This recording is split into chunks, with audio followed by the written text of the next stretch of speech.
Greetings, everyone. Good to be back with you again from New Oak City. Here we're about to give our collective middle finger to the God of the Bible and elect our first jihadi as mayor of the city of New York. In the sacred name of woke, 1 week from today, that is exactly what this fallen city will do. And I guess in January, when he takes office, we could talk about renaming the place to something a little more politically correct, like, I don't know, New Yorkistan. Uh huh. But anyway, I digress. Don't let me go down that road. That's a different video entirely. Today, I am talking about James chapter 1, verses 2 and 3.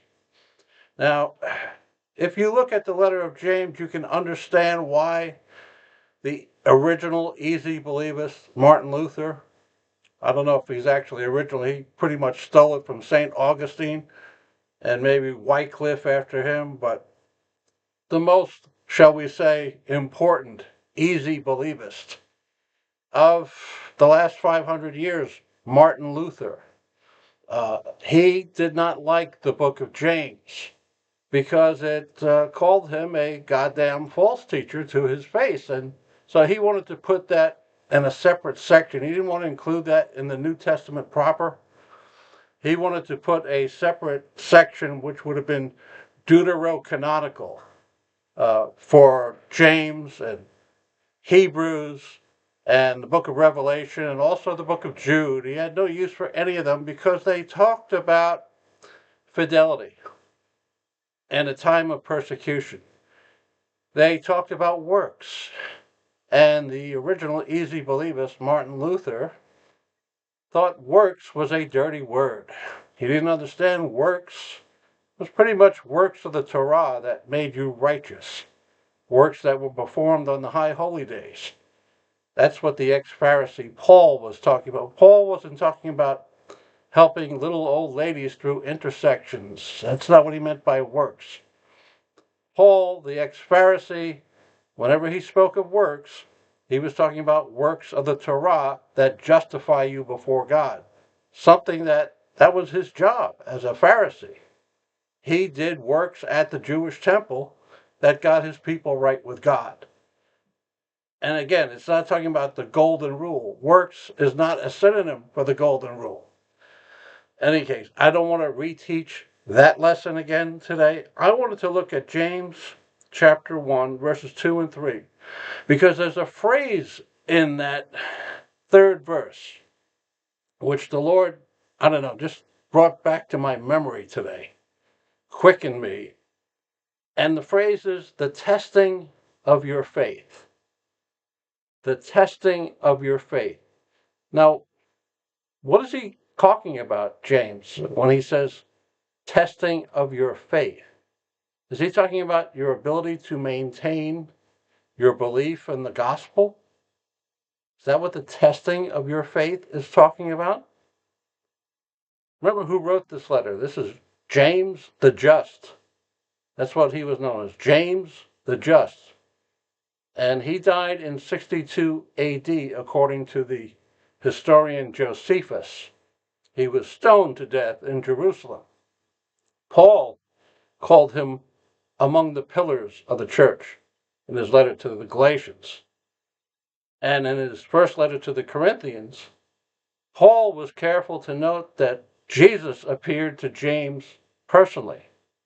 1 Corinthians 15:7. Paul says that James saw the risen Christ himself.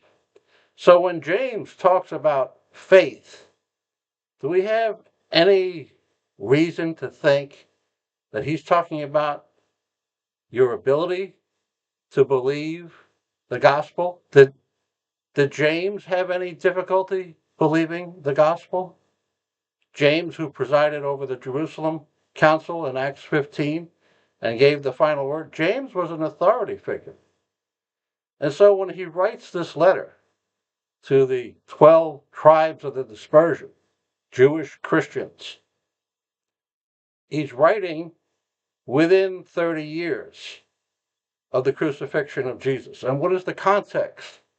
Context is brutal persecution, as we know from the book of Acts. They were chased out of everywhere they went, the Christians. They were stoned. They were pursued by Paul, of all people. So it was a dangerous thing to be a Christian. So when James talks about the testing of your faith, is he talking about your ability to still believe the gospel? And let's assume for a second, let's put aside our common sense and say, yeah, he's talking about your ability to believe the gospel when he says the testing of your faith. In fact, let me read the two verses I'm talking about so you know exactly what I'm talking about here. Let me pull them up here. You won't be able to see them, but I should be able to, hopefully. Yeah, James, I'll just start from the beginning of the chapter. James, a servant of God and of the Lord Jesus Christ. Actually, that servant is kind of a mistranslation. The Koine word is doulos, means bondservant, means slave. James, a slave of God and of the Lord Jesus Christ, to the 12 tribes in the dispersion. Greetings. Count it all joy, my brothers. This is verse 2. Count it all joy, my brothers, when you meet trials of various kinds. Verse 3. For you know that the testing of your faith produces steadfastness. I'm reading from the English Standard Version. Other versions read very similarly. Count it all joy, my brothers, when you meet trials of various kinds. The King James Version translates trials as temptations. For you know that the testing of your faith, and this word testing here is a noun, it's not an action verb. You know that the testing of your faith produces steadfastness.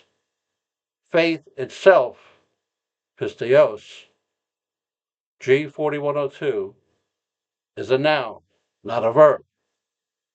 It's not a synonym for the action verb trust. For you know that the testing of your faith produces steadfastness. Okay, so I'm going to put this down, not that you could see it. Again, what is James talking about here? Is he talking about your ability to believe the gospel? Really? Again, James has seen the risen Christ. Does he have any? Or is he talking your ability to believe my report about it? Maybe you don't trust what I said. Me, James, I, like so many others, saw the risen Christ with my own eyes. Maybe you're having doubts whether you should trust me about that. Is that what he's talking about here? And why would you count that all joy? If you've had a sleepless night, let's say you're a smoky saint, and you have strong doubts about Christianity now because you've run into a lot of pious frauds on YouTube. People like, Jack Smack and Praise the I Am Dude, and the list goes on and on. And you've run into these clowns, and you're thinking, wow, maybe Christianity is just not, it can't be true. Is that what James is talking about when he says your faith? Again, faith is a noun. Person, place, or thing. So it's talking about confidence or a belief system, or it's talking about fidelity. Again, how does James end up? James the Just, by being stoned in the middle of Jerusalem. Some reports have him being thrown off a roof and then being stoned. In any case, James the Just was a witness, a martyr, someone who gave the full testimony of Jesus with his own death. So is James, again, talking about soteriology?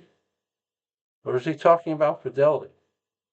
Count it all joy when you encounter various trials. Various trials about what? Your belief, your ability to believe something? No. Various trials like your persona non grata at the temple now. You've called Jesus the King, Jesus the Christ, the Anointed One, and now nobody is speaking to you.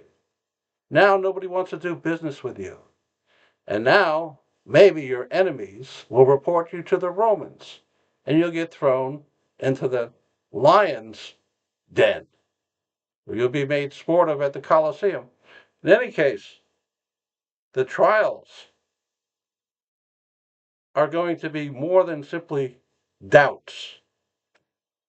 All right, we cannot assume that this is talking about soteriology, and yet if you are free grace, if you are once saved, always saved, you think that James here is talking about, when he says faith, he's talking about the overall Christian meta-narrative, the story of Christianity, that somebody might be having doubts in.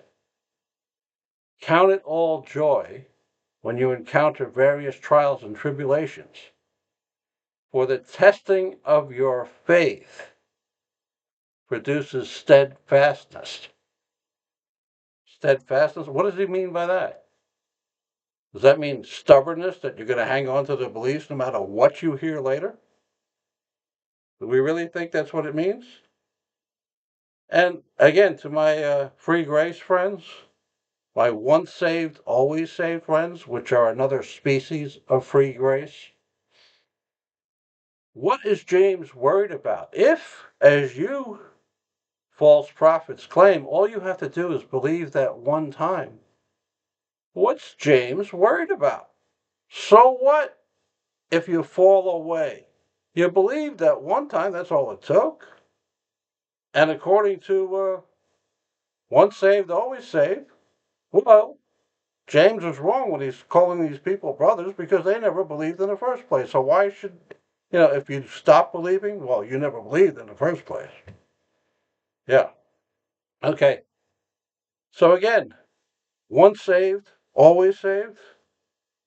Why would James worry about it if these people who, like him, had believed the gospel? And according to you people, that's all it takes, is simply to believe the story. You don't actually have to pick up your cross daily and follow the hard road that leads to life. No, no, no, no, no. All you have to do is simply trust that the story is true, and now you're sin-free, no matter what you do. That's what Jack Smack tells us. You can live like the devil now because you actually believe.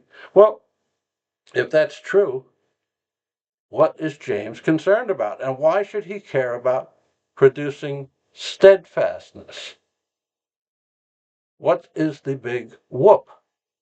All you had to do was believe, right? That's all you ever had to do. You believed. You believe that, was it Toronto Bible Study tells us? You believe that Jesus is the Son of God. Well, that's all you ever had to do. And endurance, steadfastness, enduring trials of different kinds, that's simply about maybe you're having doubts. Or is it? Again, according to free grace, all you had to do was believe that one time, that one day, you were in vacation Bible school at age 8 years old, and you decided you were going to believe. So after that, it doesn't matter if you're a serial killer. You can do anything you want. You can become a Harry Krishner later. You believed one time. If that's the sort of trial you had of doubt and you ended up giving into the doubts, steadfastness doesn't matter. You're still going to heaven, according to Toronto Bible Study. Oh, Lord. Again, look at the context, the historical context, and ask yourself whether this noun that gets translated into the ambiguous English word faith is talking about fidelity, as it is in Matthew 23:23, Galatians 5:22, Romans 3:3. It means fidelity, faithfulness. Same word. Also, this same word is what appears in Ephesians 2:8, where by grace you are saved through faith. That word is spelled in Ephesians 2:8, pisteos, exactly the same as it is in James 1:3. And it means the same thing, faithfulness. Don't let these grifting, false teaching, libertines tell you otherwise. Pisteos in Romans 1:17 and Romans chapter 4, verses 16, 11, the same spelling, pisteos. The faithfulness of Abraham. I'm not talking about Abraham's warm and fuzzy thoughts any more than James is in chapter 1 and verses 2 and 3.